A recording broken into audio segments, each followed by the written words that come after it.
দোলা ভাই, আপনি আমার সাথে কি করছেন? আমি তো আপনার ছোট বোনের মতো। তারপর দোলাভাই আমাকে বলল, তুই কি চাস তোর বোনকে আমি ডিভোর্স দিয়ে দেই? আমি বললাম, না দুলাভাই, তাহলে আমি যা করছি তুই তা করতে দে। আর যদি বেশি ভাড়া ভারী করছ তাহলে আমি তোর বোনকে তালাক দিয়ে দিব। আমি বললাম, দোলাভাই, তাহলে আপনি আমার সাথে কি করতে চাইছেন? তারপর দোলাভাই আমার সাথে এমন আচরণ করতে চাইল, তাতে আমার দম বন্ধ হয়ে যাওয়ার মতো অবস্থা হলো। আমি আর কোনো কথা বলতে পারলাম না। ওমা হঠাৎ দেখি সে আমার সাথে অন্য রকম আচরণ করতেছে। রাগে আমি দোলাভাইকে একটা জোরে ধাক্কা মেরে ফেলে দিই। ধাক্কা মেরে ফেলে দেওয়ার পর দোলাভাই ক্ষুব্ধ হয়ে আমার সাথে যা করল তা শুনলে বন্ধুরা তোমাদের মাথা গরম হয়ে যাবে, হাটের কাজ করতে বাধ্য হবে। তাহলে চলুন বন্ধুরা, গল্পটি শুরু করি। গল্পটি শুরু করার আগে বন্ধুরা, তোমাদের নিকট আমার বিশেষ অনুরোধ, দয়া করে তোমরা আমার চ্যানেলটি সাবস্ক্রাইব করে আমাকে সাপোর্ট করবা। হ্যালো বন্ধুরা, আমার নাম অহনা রহমান অনু, তবে সবাই আমাকে অনু বলে ডাকে। প্রিয় বন্ধুরা, গোপনীয়তা রক্ষা করার জন্য আমি এখানে আমার নাম ব্যবহার করলাম। আমার গ্রামের বাড়ি রাজশাহী। আমার বাবা একটি বেসরকারি কোম্পানিতে চাকরি করে, আর মা গৃহিণী। আমার 2 ভাই 2 বোন। আমি এবারে ক্লাস 10-এ পড়ি। চাকরির কারণে বেশিরভাগ সময়ই আমার বাবা বাড়ির বাইরে থাকেন। আমার 2 ভাই, এক ভাইয়ের নাম শফিকুল, আরেক ভাইয়ের নাম রফিকুল। সবেমাত্র তারা বিদেশ গিয়েছে, তারা এখনো বিয়ে-শাদী করে নাই। তারা দুজনেই বিদেশ প্রবাসী। একজন থাকে দুবাই, আরেকজন থাকে মালয়েশিয়ায়। আর আমার বড় বোন, যার নাম উর্মিলা রহমান উমি, তবে সবাই তাকে উনি বলে ডাকে। সে গত বছর অনার্স ফার্স্ট ইয়ারে উঠেছে, আর আমি এই বছর এসএসসি পরীক্ষা দিব। আমরা দুজনেই দেখতে প্রায় সমান সমান হয়ে গিয়েছিলাম। আমাদের পরিবারে আমরা দুজনেই ছিলাম অনেক সুন্দরী, তবে আমার বড় বোনের চাইতে সবাই বলে আমি নাকি অনেক সুন্দরী। চোখগুলো নাকি আমার অনেক টানা টানা, আমাকে দেখতে নাকি অনেক আবেদনমা লাগে। আমার ক্লাসের বন্ধুরাও আমার দিকে মাঝে মধ্যে অপলক দৃষ্টিতে চেয়ে থাকে। তাদের চাওয়া দেখে মনে হয় আমি নিজেকে বিশ্বসুন্দরী দাবি করতে পারি। বন্ধুরা, সেটা ছিল আমার আবেগ, আমার কল্পনা। প্রতিদিন আমি স্কুলে যেতাম, স্কুল থেকে বাড়িতে ফিরতাম। খুব ভালোই চলছিল আমার দিন। হঠাৎ একদিন আমি পিছনের দিকে চেয়ে দেখি, একটি মোটরসাইকেলে করে একটি ছেলে আমার পিছু নিতে লাগল। ছেলেটিকে দেখতে অনেক হ্যান্ডসাম মনে হলো। প্রথম দিন আমি কিছু মনে করলাম না। এইভাবে 1 সপ্তাহ নাগাদ আমি ফলো করলাম। ছেলেটি আমাকে ফলো করছে, আমার সাথে কথা বলতে চাইছে, কিন্তু আমি তো তাকে চিনি না। কি করে আমি তার সাথে কথা বলবো? আর সেই বা কেন আমার পিছু পিছু ঘোরে? আমার মনের ভিতরে সন্দেহের গুড় পাক খেতে শুরু করল। 8ম দিনের মাথায় ছেলেটি একটি ফুল নিয়ে আমার জন্য দাঁড়িয়ে রইল, আর আমাকে ডাক দিল, এই যে শুনছেন, আমি আপনাকে ডাকছি। তারপর অত্যন্ত বিনয়ের সাথে আমাকে একটি ফুল দিল। ফুলটি খুবই সুন্দর ছিল। আমি বললাম, ভাইজা, আপনি কেন আমাকে ফুল দিচ্ছেন? তখন সে আমাকে বলল, আমি আপনাকে কেন ফুল দিচ্ছি? ও আচ্ছা, তাহলে শুনুন। অপরিচিত কাউকে যদি ভালো লাগে, তাহলে এই ভালো লাগাটা প্রকাশ করার জন্য সর্বপ্রথম ফুল দিয়ে প্রকাশ করায় আমার কাছে বেটার মনে হচ্ছে। আমি বললাম, ও আচ্ছা, তাই তো আমাকে আপনার কেমন লাগে? সে বলল, দুনিয়াতে তোমার মতো সুন্দর, তোমার মতো স্মার্ট, তোমার মতো হ্যান্ডসাম, তোমার মতো কিউট মেয়ে আমি আর জীবনে দেখি নাই। তখন আমি বললাম, ভাইজা, আপনি এটা কি বলছেন? আমি তো দেখতে এত সুন্দর না। আজ এ পর্যন্ত কেউ আমাকে এভাবেই প্রশংসা করল না। যাই হোক ভাইজা, তবে আপনি আমার কাছ থেকে কি চান? কেনই বা আপনি প্রতিদিন আমাকে ফলো করেন? তারপর ছেলেটি বলল, আমি আপনার কাছে কি চাই তা আপনি বুঝেন না। আমার চোখের ভাষা, আমার মনের ভাষা, আমার ঘোরাঘুরি কি বলে দেয় না আমি আপনার কাছে কি চাই? আমি বললাম, ছি ছি ভাইজা, আপনি এসব কি বলছেন? এসব করা ভালো না। তারপর ছেলেটি আমাকে বলল, শুনুন, আমি তোমাকে খারাপ কোনো কিছু বলি নাই। আমি তোমাকে শুধু এইটুকুই বলতে চাই, আমি তোমাকে ভালোবাসতে চাই। আমি তোমাকে বিয়ে করতে চাই। আমি বললাম, কি বলছেন ভাইজা? আমি তো আপনাকে ভালো করে চিনি না। তাহলে আমি কি করে আপনার সাথে কথা বলবো? আর তাছাড়াও আপনি যদি আমাকে বিয়ে করতে চান, তাহলে আমার পরিবারকে আপনি জানান। আর এইসব প্রেম ভালোবাসা আমার দ্বারা হবে না। ছেলেটি বলল, দেখুন, আপনি আমাকে চিনেন না, আমিও আপনাকে চিনি না। তো আমরা কিছুদিন নিজেদের মধ্যে কথা বলি, একে অপরকে খুব ভালোভাবে চিনি। ছেলেটির কথা শুনে মনে হলো ছেলেটি অনেক ভদ্র। তাই আমি তাকে জিজ্ঞেস করলাম, ভাইজা, আপনার নাম কি? সে তখন বলল, আমার নাম রোহিত তালুকদার। আমার গ্রামের বাড়ি হবিগঞ্জ জেলায়। আমি এখানে চাকরির সুবাদে এসেছি। আমি এই শহরেই থাকি। তোমাদের বাড়ির আশপাশেই আমার বাসা। তোমাকে যেদিন আমি প্রথম দেখেছিলাম, সেদিনই আমার মনে ধরেছিল। তারপর থেকেই আমি তোমার পিছনে ঘোরাঘুরি শুরু করলাম। আমি বললাম, ভাইজা, আপনার বাড়ি হবিগঞ্জ আর আমার বাড়ি রাজশাহী।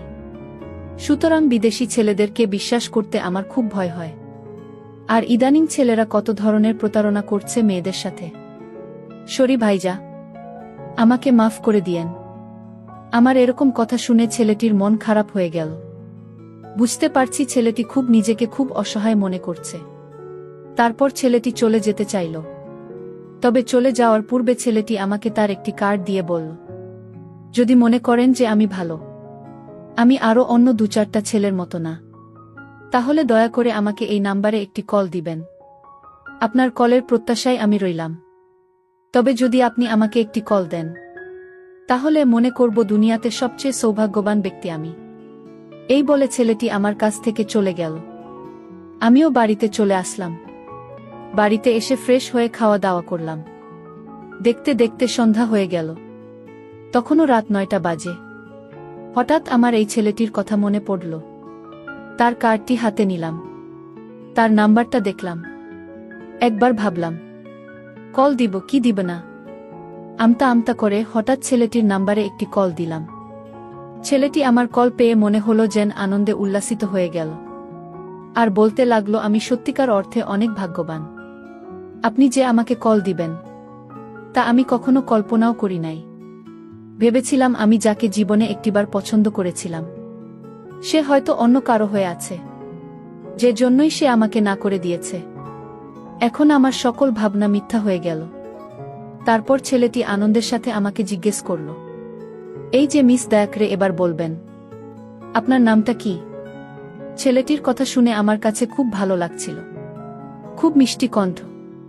তারপর আমি বললাম, আমার নাম অহনা রহমান অনু। তবে সংক্ষেপে সবাই আমাকে অনু বলে ডাকে। চাইলে আপনিও আমাকে অনু বলে ডাকতে পারেন।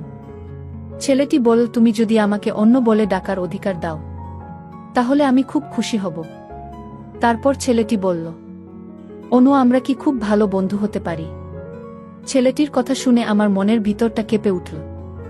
যতই আমি চাইছি ছেলেটির কাছ থেকে দূরে থাকতে, তার কথা, তার মিষ্টি কণ্ঠ আমাকে তার কাছে টেনে নিয়ে যাচ্ছে। কি করি বুঝতে পারছি না। এইভাবে একটু একটু করে কথা বলতে বলতে তার সাথে আমার গভীর সম্পর্ক হয়ে যায়। তার সাথে এইভাবেই চলতে থাকে আমার দৈনন্দিন মোবাইলে কথাবার্তা। ছেলেটির সাথে যতই কথা বললাম, মনে হলো ছেলেটি খুব ভালো। তার ভিতরটা একবারে সহজ সরল। তার মতো ছেলেকে বিশ্বাস করা যায়। এইভাবে যেতে লাগলো আমাদের সময়। কিছুদিন পর আমার বড় বোনের বিয়ের জন্য আমার বাবা একটি সম্বন্ধ আনলেন। ছেলে নাকি ঢাকায় ব্যবসা করে, অনেক টাকা পয়সাওয়ালা, অনেক বড়লোক। তার সাথে দেখতে শুনতেও নাকি অনেক ভালো, অনেক সুন্দর, অনেক কিউট। সবার কথা শুনে আমাদের ফ্যামিলি, আমার বাবা, আমার মা, ভাই বোন সবাই বিয়েতে রাজি হয়ে গেল। তারপর ওই ছেলেটির সাথেই আমার বড় বোনের বিয়ে হয়ে গেল। বিয়ের দ্বিতীয় দিনের মাথায় আপু আর দুলাভাই আমাদের বাড়িতে আসলো। দুলাভাই এই প্রথম আমাকে খুব ভালোভাবে দেখল। আমাকে দেখে সে হা করে তাকিয়ে রইল। আর মনে মনে ভাবল, আমার শালিকা এত সুন্দর, আমি তো জানতাম না। আগে যদি জানতাম তাহলে আমার বুকে রেখে আমার শালিকাকে বিয়ে করতাম। দুলাভাইয়ের এমন চাহনি দেখে মাঝে মধ্যে আমার খুব বিরক্ত বোধ হতো। বাড়িতে এসে দুলাভাই আমাকে ডাকলো, এই অনু, কোথায় আছো? আসো একটু এদিকে। তোমাকে একটু ভালো করে দেখি। তারপর দুলাভাই এর ডাক শুনে আমি তার কাছে গেলাম। সে আমাকে ডেকে বলল, মাশাআল্লাহ, এত সুন্দর, এত রূপ তোমার। জানি না কার কপালে এই চন্দম আছে। দুলাভাইজের এরকম কথা শুনে আমি লজ্জায় চলে গেলাম। কেন জানি দুলাভাই এর চাহনি আমার কাছে কেমন যেন মনে হয়। তারপর ভাবলাম নতুন দুলাভাই হয়তো শালির সাথে মজা করছে। আমিও তার সাথে একটু ফ্রি ভাবে কথা বলার চেষ্টা করলাম। যদি আমি দুলাভাইয়ের সাথে একটু ফ্রি হয়ে কথা না বলি, তা না হলে আমার বোনের কাছে বিচার দিবে। আর এতে হয়তো আমার বর বোনের মনে অনেক কষ্ট পাবে, অনেক ব্যথা পাবে। যতই আমি দুলাভাইয়ের সাথে ফ্রি হতে চাইলাম, ততই দুলাভাই শুধু আমার এখান থেকে সুযোগ নেওয়ার চেষ্টা করবে বলে আমার কাছে মনে হচ্ছে। যাই হোক, বড় বোনকে খুশি রাখতে, বোনের সংসারকে খুশি রাখতে দুলাভাইয়ের সাথে আমার খুব ভালোভাবে কথা বলতে হতো। আর এদিকে আমার রোহিতের সাথে আমার নিয়মিত কথা হতো। সে আমার খুব খেয়াল রাখে, প্রতিদিন আমার খোঁজ খবর নেয়। মাঝে মধ্যে মনে হয় রোহিতের সাথে দোলাভাইয়ের বিষয়টা শেয়ার করি। তারপর ভাবলাম যদি এই বিষয়টা শেয়ার করি তাহলে হয়তো রোহিত আমাকে নেগেটিভ ভাববে, এবং কি সে আমাকে ভুল বুঝতে পারে, আমাদের সম্পর্কের মধ্যে ফাটল ধরতে পারে। এসব কিছু ভেবে তার সাথে আমি আর এই বিষয়টা শেয়ার করি নাই। এভাবেই চলতে থাকে আমাদের জীবন। রোহিতের সাথে আমার প্রতিদিন কথা হয়, মাঝে মধ্যে তার সাথে আমি দেখাও করি। সত্যি বলতে তার সাথে আমি খুব ভালোই ছিলাম।